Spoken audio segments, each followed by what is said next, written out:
Eu sou Alexandre e vou apresentar um trabalho sobre o sistema ATC, navegação Doppler e navegação inercial. O trabalho foi executado por mim, Alexandre Chiodi, e pelo Bruno Henrique Machado. Vamos lá, vamos começar a apresentar um pouco sobre esse tema. Primeira coisa, a gente vai falar sobre o sistema ATC, que é o Air Traffic Control.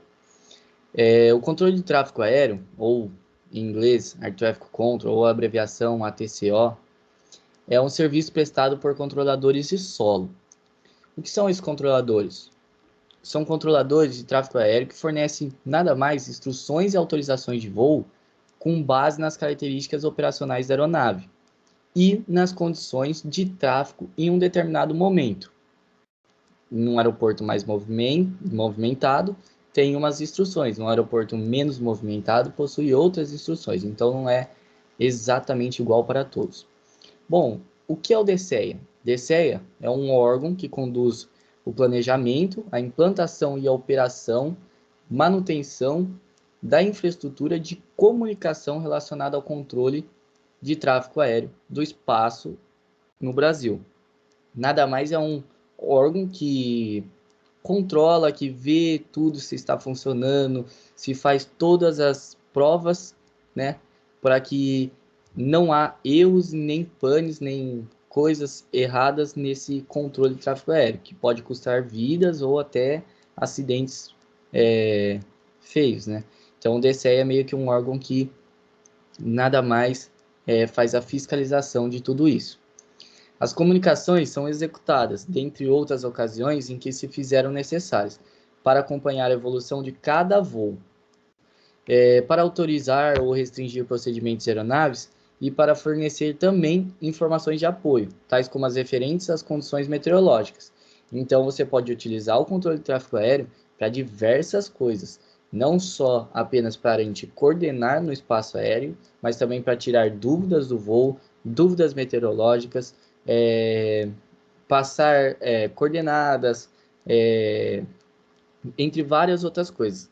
A comunicação, o controle de tráfego aéreo está lá para te dar um suporte durante o voo.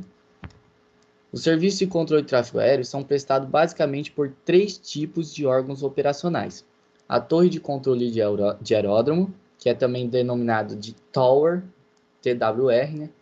Vem da origem de uma palavra inglesa, que controla os tráfegos, a movimentação das aeronaves, dos pousos e decolagens que ocorre dentro da ATZ. O que seria a ATZ? Uma zona de tráfego de aeródromo, do aeródromo em que essa torre está instalada. Então, nada mais é uma torre de controle que coordena todo o movimento de aeronave ali do aeroporto. Outro tipo de órgão operacional é o controle de aproximação, também denominado como APP, origem da palavra inglesa approach. Eles controlam os tráfegos aéreos, a movimentação de aeronaves, que ocorrem dentro de um CTR. O que seria um CTR? Uma zona de controle. Ou dentro de uma TMA, uma área de controle de terminal. Então, nada mais é um controle das aeronaves que estão chegando próximo àquele aeroporto, estão chegando próximo a certo destino, eles já vêm fazendo comunicação, controlando todo o tráfego de pouso, tráfego de decolagem, coordena, esse avião está decolando, aquele avião está pousando, eles fazem isso também. O outro tipo de órgão operacional é o Centro de Controle de Área, que também é denominado como ACC. Origem na denominação da palavra inglesa Área de Control Center. Controla os tráfegos, a movimentação de aeronaves que ocorre dentro das aerovias, denominada também de AWY, das áreas de controle CTA e das áreas de controle do espaço aéreo superior, UTA. Então, está apresentado 3 órgãos operacionais que ajudam na comunicação e no controle do tráfego aéreo. Aqui algumas imagens que apresentam um pouco sobre o que a gente está falando.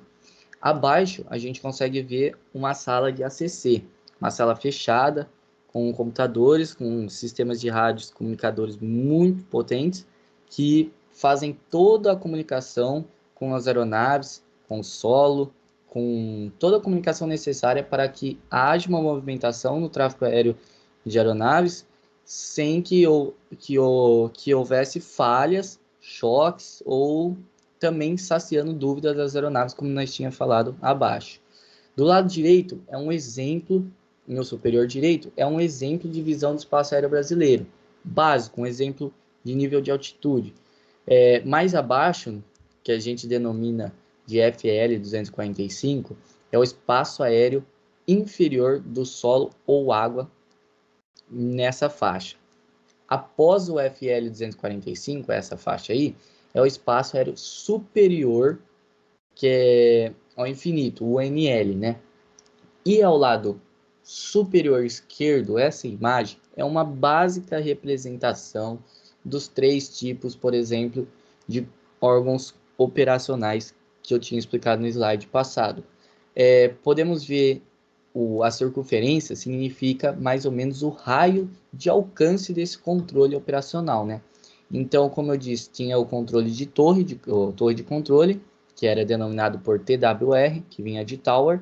Você pode ver que o círculo é menor porque ela tem o controle operacional apenas ali do aeroporto, da região ali em volta do aeroporto, mais próximo, sempre próximo ao aeroporto. Por isso, controle Tower. Já podemos ver o APP, que é o Terminal Control Area, é maior a circunferência. Por quê? Porque ele abrange o aeroporto e uma região maior. Os aviões que estão aproximando, que estão vindo de outros destinos longe, para aproximar nesse aeroporto. Então, você pode ver que a circunferência dele abrange uma área maior, para ambos os lados, ambos os aeroportos, vamos dizer. E na faixa laranja, a gente vê o ACC, que é o Aerial Control Airspace.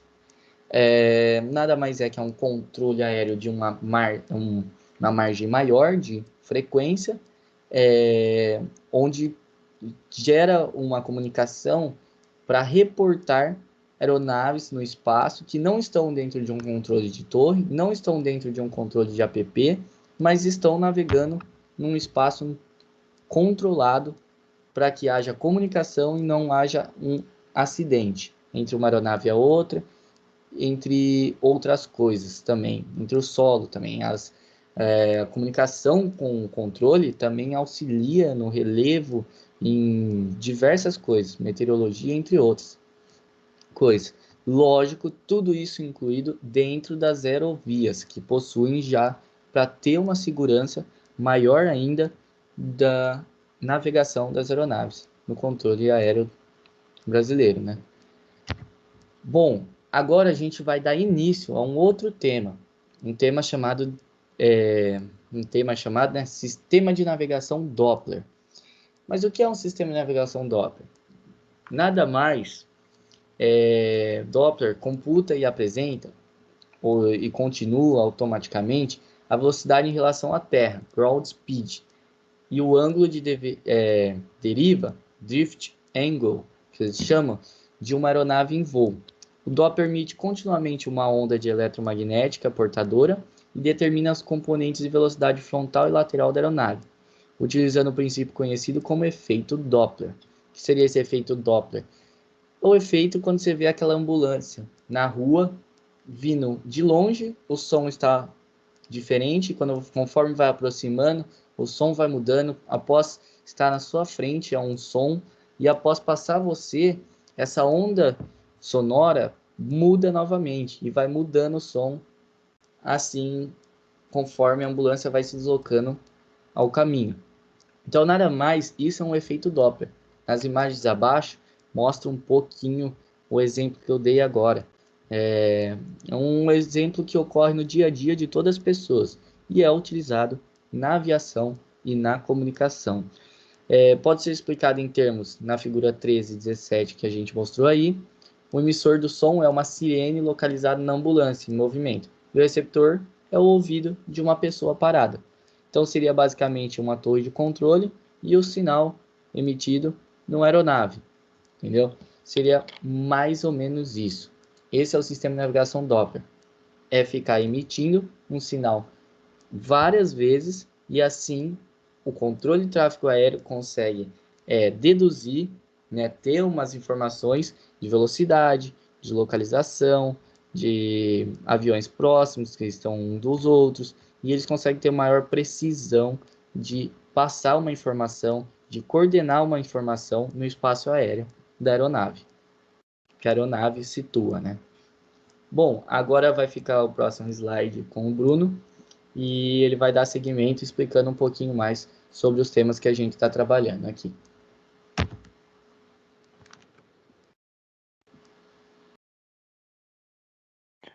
Bom, o sistema Doppler na aeronave funciona da seguinte maneira. O sistema emite feixes concentrados de energia eletromagnética numa determinada frequência. Ao atingir a superfície da Terra, estas ondas são refletidas. As ondas de energia refletidas são espaçadas diferentemente em relação às ondas que atingiram a Terra. O sinal refletido é interceptado e comparado com o sinal emitido. Essa diferença devido ao efeito Doppler. Essa diferença ocorre devido ao efeito Doppler. É computada para fornecer as informações de velocidade e deriva. O teste operacional do Doppler no solo consiste em ajustar uma determinada direção do ground speed e drift angle, que resulta numa leitura determinada de erro de curso. Esse erro de curso é chamado de distance of course. Segue-se as instruções contidas no manual do fabricante ou do equipamento para a operação adequada do mesmo. Sempre seguindo o procedimento descrito pelo fabricante para o seu teste correto. Bom, e agora vamos falar do sistema de navegação inercial. Inicialmente, o sistema de navegação inercial foi desenvolvido pela US Navy para ser utilizado nos submarinos polares. Hoje em dia, ele é muito utilizado em aeronaves de grande porte. Todas as aeronaves de grande porte hoje em dia utilizam esse sistema, ainda mais para operar nos grandes aeroportos. E com auxílio da navegação de longo curso, que é fundamental esse sistema para a navegação intercontinental. E ele é um sistema autossuficiente, não necessitando de qualquer sinal externo. O sistema obtém informações de altitude, velocidade e rumo, medindo as direções da aeronave. Para isso é necessário o uso de dois acelerômetros, um orientado para o norte e outro para o leste. Os acelerômetros são instalados numa unidade estabilizadora, por giroscópios, e é denominada de plataforma estável, para eliminar os erros resultantes da aceleração devido à gravidade. E aqui nós vemos um exemplo, né, da plataforma estabilizadora, aqui no plano horizontal, o acelerômetro em cima, e a aceleração, a velocidade e a distância, né? Ele mede e envia até o computador, e o computador manda um sinal de correção para a plataforma estabilizadora. Um sistema de navegação inercial contém 4 componentes básicos. Dentre eles, temos uma plataforma estável, que é orientada para manter os acelerômetros paralelos à superfície da Terra, e fornecer a orientação de azimuth. A orientação de azimuth são referências angulares que incorporam a direção de 0 a 360 graus, partindo sempre do norte. Acelerômetros montados sobre a plataforma para fornecerem as componentes específicas da aceleração. Integradores que recebem sinais dos acelerômetros para fornecer velocidade e distância. E, por fim, um computador que recebe os dados, né, dos integradores e convertem a distância percorrida em posição da aeronave, apresentada pelas coordenadas pelas coordenadas latitude e longitude.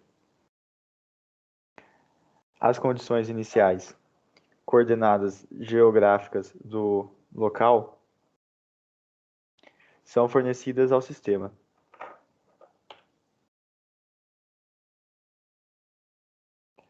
E aqui temos um fluxograma simplificado, né, de um sistema de navegação inercial. A partir da integração GPS e INS, que é os dados inerciais, tem-se a união de dois sistemas de posicionamento, que apresentam características de operação distintas e complementares. O GPS necessita de sinais de satélite, sujeitos a interferências. Interferências essas pelas tempestades solares, né? Que acaba gerando muita interferência nos satélites, na constelação, né, de satélites que fornecem os dados do GPS. E suas medições têm erros, né? Erros aleatórios limitados ao longo do tempo e que podem ser determinados. Já o INS, né, que é o inercial, o sistema inercial, é um sistema independente de sinais externos, mas que acumula erros de observação de forma contínua, erros sistemáticos dos sensores. E aqui a gente pode ver, né, a aceleração linear, né, acelerômetros, transformação sistema de coordenadas, aí vai para o módulo da gravidade, gera a posição, a velocidade, e após vai para a computação do efeito, né, da rotação da Terra. Que nesse momento o sistema tem que detectar a velocidade de rotação que o seu avião está, né, dentro da Terra. Lembrando que no Equador você, teoricamente, né, assim, você gira mais rápido, né, aproximadamente 27 mil quilômetros, né? E nos polos, essa velocidade é menor, é bem menor. Você está praticamente, né, digamos assim, parado, né? Porque a sua velocidade muda conforme a posição que você está. E após vai para um computador, né? A computação da altitude. E a rotação, o giroscópio, né? O giroscópio capta essa rotação e o acelerômetro capta a aceleração linear.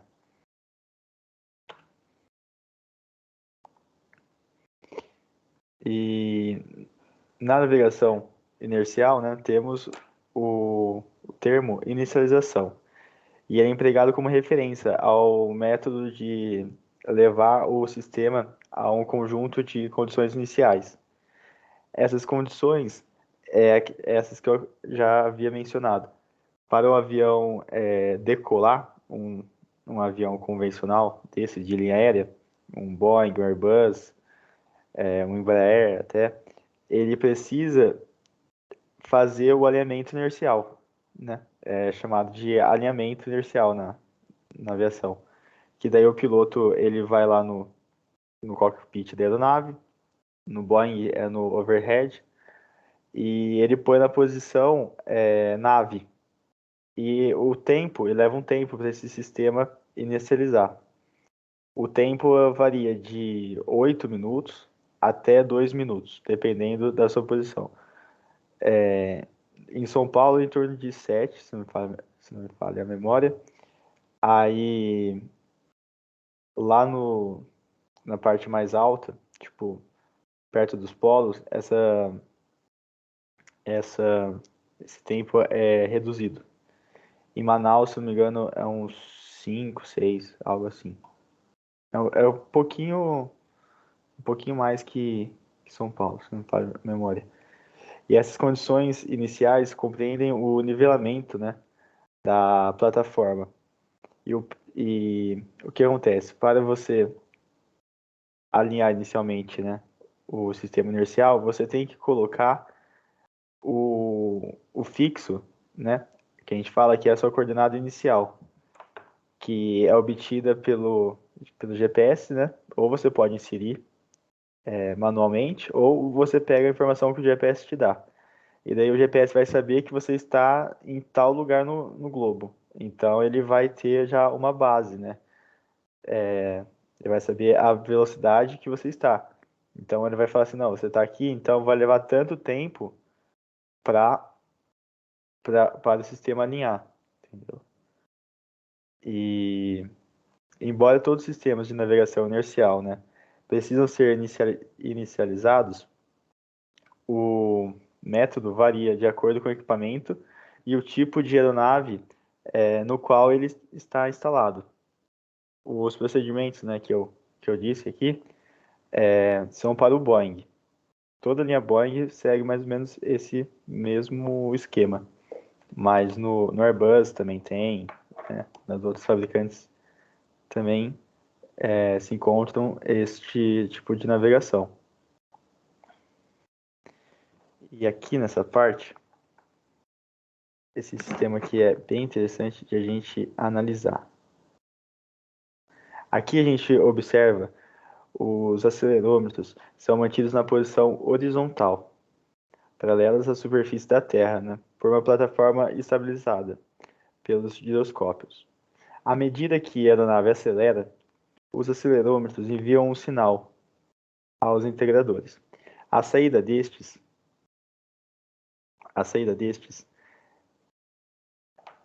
é então enviada ao computador, onde são realizadas duas operações. Em primeiro lugar, é determinada uma posição em relação à informação já introduzida.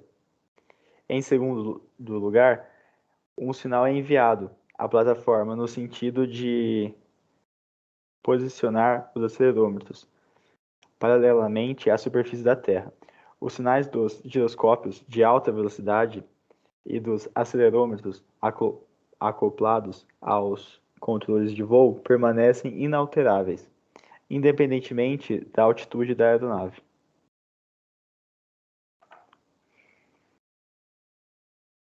E aqui, né, igual eu tinha falado, o sistema.